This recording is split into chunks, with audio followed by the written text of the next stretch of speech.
Hello everybody សួស្តីបងប្អូនអ្នកសិក្សាភាសាអង់គ្លេសទាំងអស់គ្នា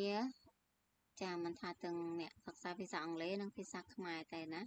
សួស្តីទាំងអស់គ្នាចាថ្ងៃនេះអ្នកគ្រូមានប្រធានបទថ្មីមួយទៀតនិយាយអំពីសារៈប្រយោជន៍នៃប្រាសាទព្រះវិហារចា Advantage of ព្រះវិហារ Temple ចាសម្រាប់បងប្អូនដែលមិនទាន់បានជួយ Subscribe Channel អ្នកគ្រូសូមជួយ Subscribe ម្នាក់មួយផងណាដើម្បីជាកម្លាំងចិត្តក្នុងការស្វែងរកប្រធានបទថ្មីៗនិងមានសារៈសំខាន់សម្រាប់បងប្អូនអ្នកសិក្សាទាំងអស់គ្នាចាអញ្ចឹងយើងទៅចូលប្រធានបទរបស់យើងទាំងអស់គ្នាចាអូខេចុះអញ្ចឹងយើងអានទាំងអស់គ្នា Advantage of ព្រះវិហារ Temple សារៈប្រយោជន៍នៃប្រាសាទព្រះវិហារPrasad Pravihir is a sacred shrine which is located on the high and smooth plateau along the Dongrai mountain about 625 meters in Pravihir province. The atmosphere around this temple is cool, smoky, temperate, and perfect landscape. អូខេចឹងបងយើងបកប្រែទាំងអស់គ្នាគេថាប្រាសាទព្រះវិហារគឺជាទីសក្ការៈបូជាដ៏ពិសិដ្ឋមួយដែលស្ថិតនៅលើខ្ពង់រាបខ្ពស់និងរលោងនៅតាមបណ្ដោយជួរភ្នំដងរែកប្រវែងប្រហែល625ម៉ែត្រស្ថិតនៅក្នុងខេត្តព្រះវិហារចាបរិយាកាសជុំវិញប្រាសាទនេះគឺត្រជាក់មានផ្សែងអាប់ហើយអាកាសធាតុនិងទេសភាពគឺល្អឥតខ្ចោះតែម្ដងចាយើងអានបន្តទៀត This temple decorated with many styles. We had introduced Pravihir into the World Heritage which prepared by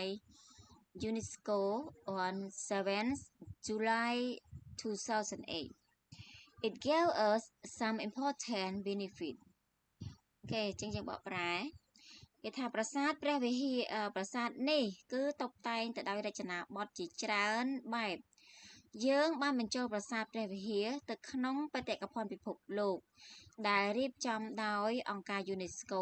នៅថ្ងៃទី7ខែកក្កដាឆ្នាំ2008ហើយវាផ្ដល់ឲ្យយើងនៅអត្ថប្រយោជន៍សំខាន់មួយចំនួនដូចជា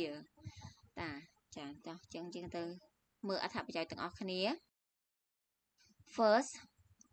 we can preserve our territorial integrity and culture. We can terminate conscience to all Khmer in all generations to love and glorify our cultures. We also take this area to become the world tourist target, both local and international ចា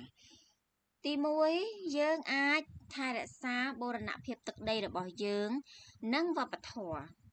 យើងអាចបណ្ដុះមនសិការដល់ខ្មែរគ្រប់ជំនាន់ដោយការស្រឡាញ់និងលើកតម្កើងវប្បធម៌របស់យើងផ្លាស់ប្ដូរតំបន់នេះឲ្យคล้ายជាគោលដៅទេសចរពិភពលោកទាំងក្នុងនិងអន្តរជាតិចាអានបន្តទៀត So we can reduce poverty by providing many kinds of service to Khmer people. Other important benefit is that we will get funds from UNESCO for previous and maintain this World Heritage តែយើងបកប្រែដូច្នេះយើងអាចកាត់បន្ថយភាពក្រីក្រដោយផ្ដល់សេវាកម្មជាច្រើនប្រភេទដល់ប្រជាពលរដ្ឋខ្មែរអត្ថប្រយោជន៍សំខាន់មួយទៀតគឺយើងនឹងទទួលបានមូលនិធិពីអង្គការ UNESCO សម្រាប់ការថែរក្សានិងថែរក្សាបេតិកភណ្ឌពិភពលោកមួយនេះចាបើន័យថាវាផ្ដល់ចំណូលជាដល់ប្រជាពលរដ្ឋខ្មែរយើងនៅជុំវិញប្រាសាទនេះពីការប្រកបអាជីវកម្មផ្សេងដែលយើងបានលក់ជូនទៅភ្ញៀវទេសចររបស់យើង មួយចំនួនដែលពួកគាត់ចូលមកទស្សនាមិនថាភ្ញៀវជាតិនិងភ្ញៀវអន្តរជាតិចាបន្តទៀត more or less the number of tourists in our country will be increasing and they will spread and ask for help from other countries especially developed countries ចាតិចឬក៏ច្រើនចំនួនអ្នកទេសចរនៅក្នុងប្រទេសរបស់យើងនឹងកើនឡើងចាឲ្យពួកគេនឹងរីករាលដាលនៃការសុំជំនួយពីបរទេសផ្សេងជាប្រទេសជាពិសេសគឺប្រទេសដែលកំពុងអភិវឌ្ឍចាបើន័យថានឹងមានភ្ញៀវបរទេសជាច្រើនដែលពួកគាត់បានចូលមកទស្សនាក្នុងប្រាសាទព្រះវិហារនឹងហើយពួកគាត់បានឃើញពីទស្សនវិជ្ជានឹងពិសេសគឺដោយសារប្រាសាទនេះគឺចូលជាបេតិកភណ្ឌពិភពលោកអញ្ចឹងហើយពួកគាត់ពេលត្រឡប់ទៅប្រទេសរបស់ពួកគាត់វិញពួកគាត់នឹងសុំជាជំនួយទៅដល់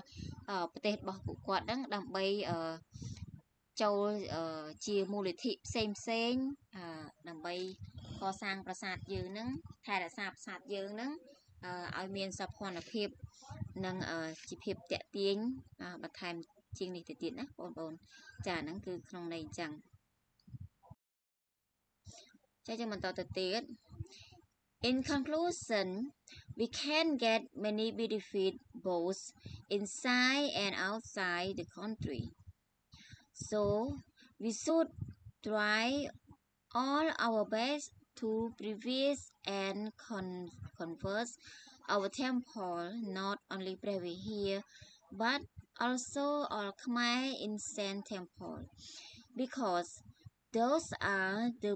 priceless heritage from our ancestors ចាគឺវាទាំងអស់គឺវាអញ្ចឹងថាយើងគួរតែរួបរวมទាំងអស់គ្នាចាយើងទៅបកប្រែសរុបសេចក្តីមកយើងអាចទទួលបានអត្ថប្រយោជន៍ជាច្រើនទាំងក្នុងនិងក្រៅប្រទេសចាដូច្នេះយើងទាំងអស់គ្នាគួរតែខិតខំឲ្យអស់ពីសមត្ថភាពដើម្បីថែរក្សានិងអភិរក្សប្រាសាទរបស់យើងចាមិនត្រឹមតែប្រាសាទព្រះវិហារប៉ុណ្ណោះទេថែមទាំងប្រាសាទបុរាណរបស់ខ្មែរយើងទាំងអស់ចាជាច្រើនដែលនៅស្ថិតនៅខេត្តផ្សេងគ្នាណាព្រោះវាជាមរតកដែលមិនអាចកាត់ថ្លៃបានពីដូនតារបស់យើងចាបងប្អូនបានសិក្សាតាំងពីដើមមកហើយថាប្រទេសខ្មែររបស់យើងហ្នឹងគឺពិតជាមានប្រាសាទជាច្រើននៅសឹងតែគ្រប់ខេត្តទាំងអស់នៅខេត្តធំរបស់យើងខេត្តឆ្ងាយពីភ្នំពេញរបស់យើងហ្នឹងគឺតែងតែមានប្រាសាទជាច្រើនចា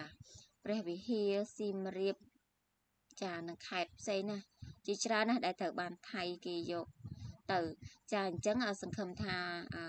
ខ្មែររបស់យើងនឹងរួបរวมគ្នាសហការគ្នាជាធ្លុងមួយដើម្បីកុំឲ្យពួកចៅចិត្តខាងគេមកប្លន់ទឹកដីនិងប្រាសាទរបស់ពួកយើងទៅចាថ្មីនេះគឺពិតជាមានចលាចលច្រើនមែនតែនហ្មងគឺក្នុងប្រទេសជាតិរបស់យើងដែលពួកគេចង់បានបេតិកភណ្ឌពិភពលោកមួយនេះចាវាគឺជាសម្បត្តិធម្មជាតិរបស់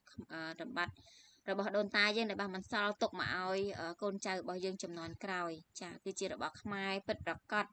មិនមែនជារបស់ជនចិត្តខាងណាមួយទេចាអរគុណបងប្អូនសម្រាប់ការចូលទស្សនាអត្ថបទវីដេអូរបស់អ្នកគ្រូ